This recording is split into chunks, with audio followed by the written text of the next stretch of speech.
अपनी पाठ्य पुस्तक सरयू की अध्याय रहीम को पढ़ेंगे। रहीम जो एक मुस्लिम कवि होने के बावजूद भी श्री कृष्ण के भक्त थे और उन्होंने अपने आसपास के वातावरण में जो कुछ भी देखा या यूँ कहें कि सामाजिक परिवेश से जुड़ी हुई घटनाओं को अपने दोहों में संकलित किया। रहीम के दोहे बहुत ही मन स्पर्शी होते हैं और इनको पढ़ के हमें बहुत कुछ सीखने को मिलता है। रहीम का जन्म 1556 ईस्वी में हुआ और इनकी मृत्यु 1626 ईस्वी में हुई। बच्चों, जब हम पाठ्य पुस्तक से ये चीज़ें पढ़ते हैं और उसमें जो कवि और लेखक परिचय होते हैं तो हमारा जो बोर्ड का प्रश्न पत्र आएगा, आपको मैंने कल भी बताया था कि उसमें कवि और लेखक के जीवन परिचय के अंक होते हैं। तो आप चाहे गद्य है या पद्य है, कोई भी अध्याय जब आप शुरू करते हैं तो उससे पहले आपको उसके लेखक और कवि के बारे में परिचित होना आवश्यक है और आप इसको अगर साथ ही साथ करते जाएंगे तो आपको बाद में परेशानी नहीं होगी। अब चूंकि हम रहीम के दोहों का अध्ययन कर रहे हैं तो आपको ये भी बताना चाहूँगी कि हमारे प्रश्न पत्र में व्याख्या से संबंधित प्रश्न आते हैं, है ना। चाहे गद्य है चाहे पद्य है, व्याख्याएँ आती हैं और जब हम व्याख्या की शुरुआत करते हैं तब हमें प्रसंग, व्याख्या और विशेष, इन तीनों चीज़ों का ध्यान रखना पड़ता है। जब प्रसंग आता है तो उस प्रसंग में आप जो भी, चाहे दोहा है चाहे गद्य से संबंधित कोई पैराग्राफ है, तो उसमें आप जो है प्रसंग में आप कौन सी किताब से लिया गया है, किस अध्याय से लिया गया है, किस लेखक या कवि का है ये, है ना, और उस दोहे या उस गद्यांश से संबंधित थोड़ी सी जानकारी आपको उसमें देनी होती है। उसके बाद में आते हैं व्याख्या में। जब व्याख्या होती है तो उसमें चाहे वो गद्य का है या पद्य का है, उससे संबंधित हमको सार उसमें लिखना होता है, उसकी जानकारी हमको विस्तृत रूप में देनी होती है। और ये दोनों होने के बाद में अंत में विशेष आता है, क्योंकि सभी के अंक विभाजित होते हैं। तब जब विशेष आता है तो विशेष में आप लोग क्या लिखेंगे?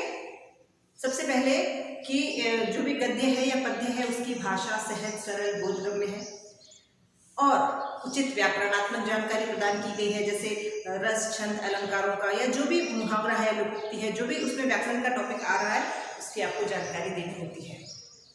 और फिर अंत में कि जो है इसमें जिस कवि या लेखक जो भी है उसका उद्देश्य सार्थक हो रहा है या सही साबित हो रहा है, जिस उद्देश्य से रचना की गई वो हमारे लिए सही साबित हो रही है। तो इस प्रकार से ये प्रसंग, व्याख्या और विशेष, चाहे आप कोई भी व्याख्या करते हैं गद्य की या पद्य की, उसमें ये आपके लागू होती है। अब हम आते हैं रहीम के दोहों की तरफ।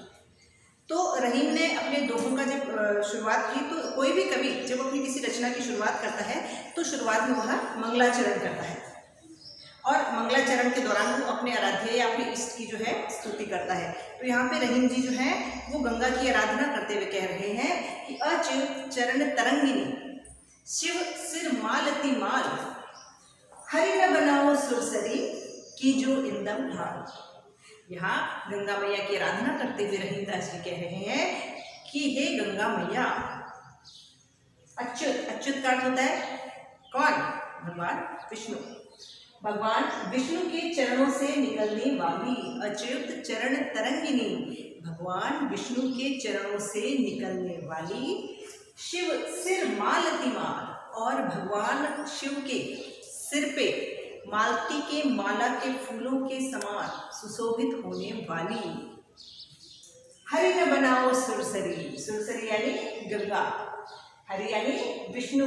हे गंगा मैया, आप मुझे भगवान विष्णु मत बनाना, अगले जन्म में आप मुझे, हे गंगा मैया, भगवान विष्णु मत बनाना कि जो इंदव भाल, बल्कि भगवान शिव के समान बनाना, उस भगवान शिव के समान जिनके सिर पर इंदव भाल, चंद्रमा सुशोभित होता है, उन भगवान शिव के समान बनाना जिनके सिर के ऊपर चंद्रमा सुशोभित होता है। अब इस दोहे के पीछे जो बात है वो मैं आपको समझाना चाहती हूँ सरल तरीके से कि कवि कहता है कि हे गंगा मैया, गंगा मैया से कह रहा है कि जो भगवान विष्णु के चरणों से निकलती है और भगवान शिव के सिर पे मालती के माला के फूलों की तरह सुशोभित होती है, ऐसी हे गंगा मैया आप मुझे अगले जन्म में भगवान विष्णु मत बनाना।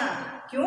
क्योंकि अगर भगवान विष्णु बनाया तो मुझे आपको अपने चरणों में स्थान देना पड़ेगा और मैं आपको अपने चरणों में नहीं बल्कि अपने मस्तक पे स्थान देना चाहता हूँ। किसके समान? भगवान शिव के समान। तो आप मुझे जब भी जन्म देती हैं दोबारा तो आप मुझे भगवान शिव बनाना, विष्णु मत बनाना, क्योंकि मैं आपको अपने सिर पे स्थान देना चाहता हूँ, अपने चरणों में नहीं। तो इस प्रकार से ये हमारा पहला दोहा था रहीम का, जिसमें उन्होंने मंगलाचरण किया है, अपने आराध्य से प्रार्थना की है।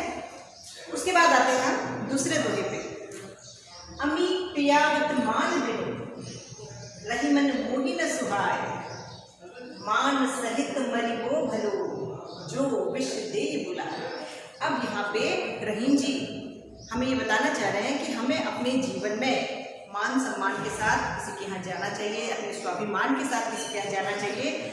अगर कोई हमें नहीं बुलाता है अपने घर पे या बिना निमंत्रण हमें किसी के यहाँ नहीं जाना चाहिए। अगर मान सम्मान के साथ कोई हमें जहर भी दे दे तो वो हमें स्वीकार है, और बिना मान मलवार के या बिना मान सम्मान के कोई हमें अमृत भी पिलाए, अमी यानी अमृत, तो अमी पियावत मान बिनु, बिना मान सम्मान के अगर कोई आपको अमृत भी पिलाए तो रहीमन मोहि न सुहाय। रहीमदास जी कहते हैं ये मुझे अच्छा नहीं लगता है। रहीमन मोहि न सुहाय, सुहाय यानी अच्छा नहीं लगता है, नहीं सुहाता है।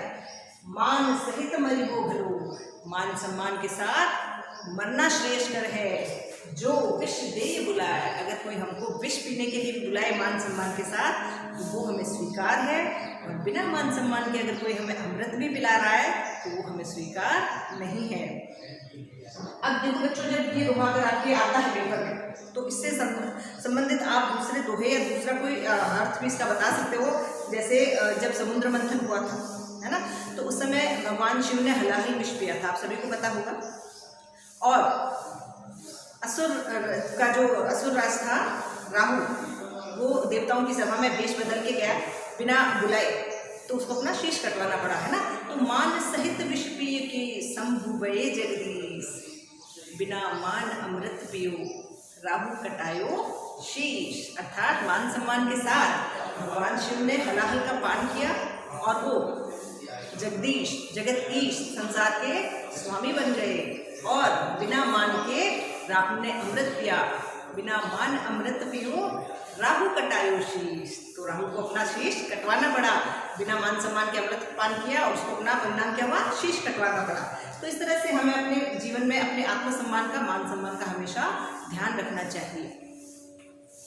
उसी प्रकार से तीसरा है जिसमें हमें संगति के बारे में बताया गया है कि हमें अपने जीवन में हमेशा अच्छी संगति करनी चाहिए। हम जैसे लोगों के साथ रहेंगे हमारे जीवन में परिणाम भी वैसे ही आएंगे। ठीक उसी प्रकार से जैसे कदली सीप भुजंग मुख स्वाति एक गुणती, जैसी संगति बैठिए ते सोई फल दी।